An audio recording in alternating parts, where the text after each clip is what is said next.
Hi, welcome to my channel. இன்றைக்கி நம்ம soap making video தான் பார்க்க போகிறோம்.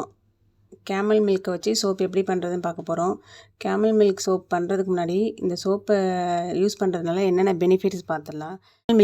கேமல் மில்க் வந்து நம்ம ஸ்கின்னை மாய்ஸ்சராகவும் ஹைட்ரேட்டாகவும் வச்சுருக்க உதவும். ஸ்கின் இரிட்டேஷன் இருக்கவங்களும் இந்த சோப்பை யூஸ் பண்ணலாம். அப்புறம் ஸ்கின்னில் உள்ள டெட் செல்கெல்லாம் நீக்கிட்டு புதிய செல் உருவாக்க இந்த சோப்பு ஹெல்ப் பண்ணும். இந்த சோப்பை யூஸ் பண்ணும்போது நம்மளுக்கு உள்ள ஆக்னி, சொரியாசிஸ் போன்ற பிரச்சனைகள் வராமல் தடுக்கும். நம்ம ஸ்கின்னோட pH லெவலை மெயின்டைன் பண்ணுறதுக்கும் இந்த சோப்பு யூஸ் ஆகும். நம்ம ஸ்கின்னை ஸ்மூத்தாகவும் யங்காகவும் வச்சுருக்க யூஸ் ஆகும்.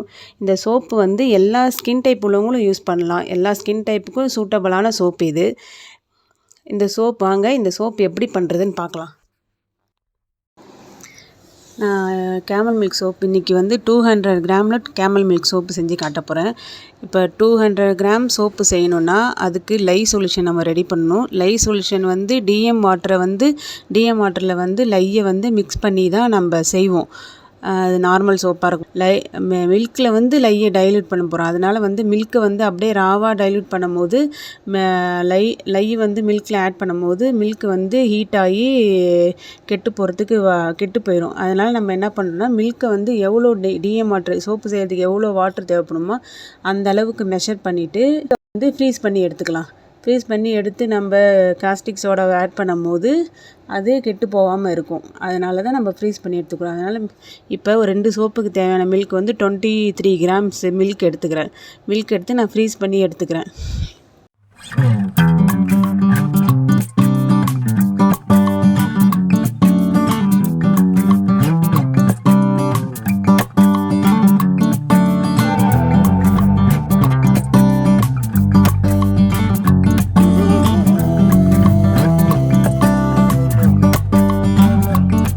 மெஷர் பண்ணி எடுத்த காஸ்டிக் சோடாவை கொஞ்சம் கொஞ்சமாக ஃப்ரீஸ் பண்ணி வச்சுருக்க மில்கில் ஆட் பண்ணி நல்லா கிண்டி விடுவோம். கொஞ்சம் கொஞ்சமாக ஆட் பண்ணி நல்லா காஸ்டிக் சோடா மெல்ட் ஆகிற வரைக்கும் நல்லா கிண்டி விட்டுட்டே இருப்போம்.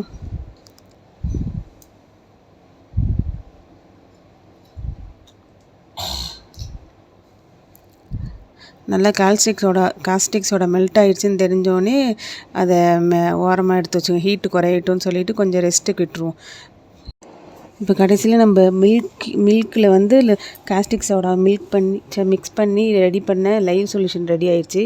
லையும் மில்க்கும் மிக்ஸ் பண்ணும்போது மில்க் லைட் எல்லோயிஷ் கலரில் மாற தான் செய்யும். அது நார்மல் தான், அதை பற்றி பயப்பட வேண்டாம்.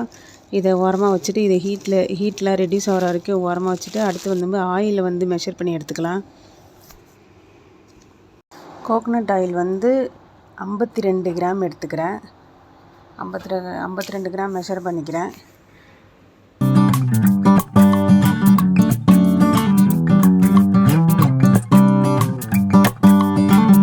அடுத்து கேஸ்டர் ஆயில் 4 கிராம்.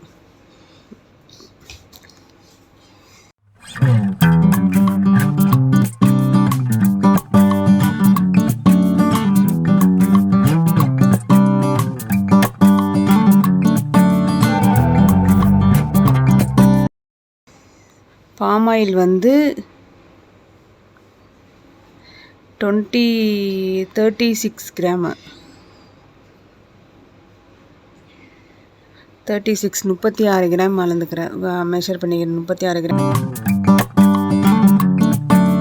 மெஷர் பண்ணிக்கிறேன். Olive oil 52 gram. இதில் percentage coconut oil 35%, olive oil 35% எடுத்திருக்கேன். பாம் ஆயில் 25%, கேஸ்டர் ஆயில் 5% எடுத்திருக்கேன். நான் பண்ணி வச்ச ஆயிலை நல்லா மிக்ஸ் பண்ணிவிட்டு மெஷர் பண்ணி வச்ச ஆயிலில் நம்ம மிக்ஸ் பண்ணி வச்ச லை சொல்யூஷனு மில்க்கும் காஸ்டிக் சோடாவும் மிக்ஸ் பண்ணி வச்சு இந்த சொல்யூஷனை ஆட் பண்ணுவோம். இதில் லை சொல்யூஷனை ஆட் பண்ணி நல்லா ஒரு தாட்டி கிண்டி விட்டுட்டு அடுத்து பிளெண்டர் போடுவோம்.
பிளெண்டர் போட்டு ஓவராக இது பண்ணி, ஏன்னா கம்மியாக தான் இருக்குது, அதனால் ரொம்ப நேரம் பிளெண்டர் போடுறோம். ஒரு 10 செகண்ட் போட்டால் கூட போதும். போட்டுட்டு அதுக்கப்புறம் நம்ம ஆயிலு ஃப்ராக்ரன்ஸ் எதுவும் ஆட் பண்ணால் இன்னும் கொஞ்சம் கெட்டியாயிரும். நான் ஃப்ராக்ரன்ஸ் எதுவும் ஆட் பண்ணல, எசென்ஷியல் ஆயில் மட்டும் யூஸ் பண்ணுறேன்.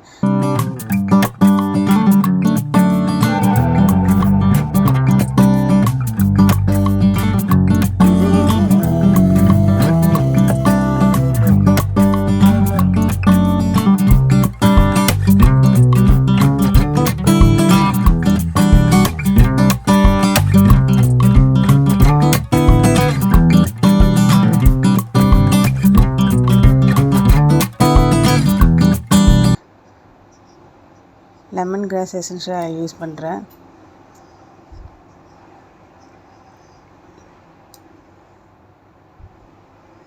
அவ்வளோதான், சோப்பு செஞ்சு முடித்தாச்சு. இப்போ வந்து மோல்டில் போட் பண்ணிக்கிறேன்.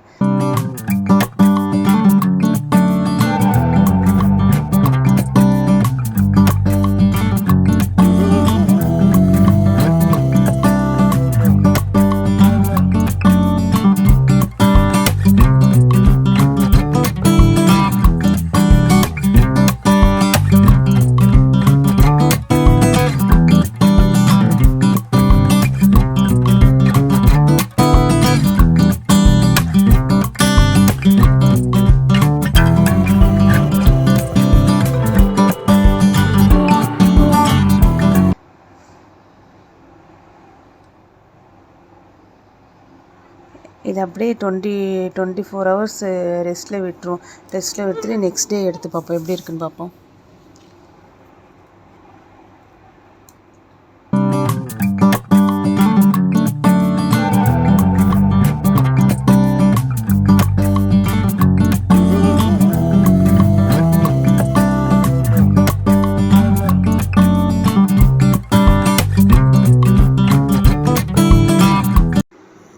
சோப் பேட்டரை மோல்டில் ஊற்றுறதுக்கு முன்னாடியும் ஊற்றின பிறகும் ஐபிஐ ஸ்ப்ரே பண்ணணும். அப்போ தான் அது மேலே ஒயிட்டாக எதுவும் ஃபார்ம் ஆகாமல் இருக்கும்.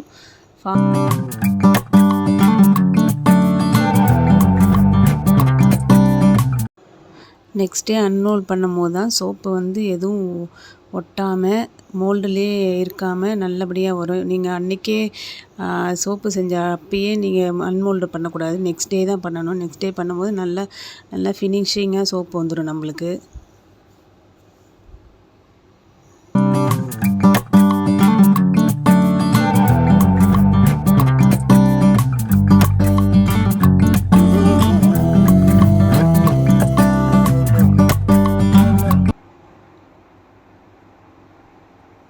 கேமல் மில்க் சோப் ரெடி ஆகிடுச்சு. இதை உடனே யூஸ் பண்ண முடியாது, நம்ம 45 நாள் க்யூரிங்க்கு விட்டுட்டு அப்புறம் தான் யூஸ் பண்ண முடியும்.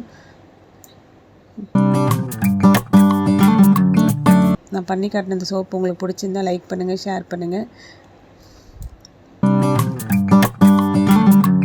நான் சொன்ன மாதிரி எல்லா மெஷர்மெண்ட்டும் கரெக்டாக போட்டு நீங்களும் பண்ணி பாருங்கள். பண்ணி பார்த்துட்டு எப்படி வந்தது சோப்புன்னு கமெண்ட் பண்ணுங்கள்.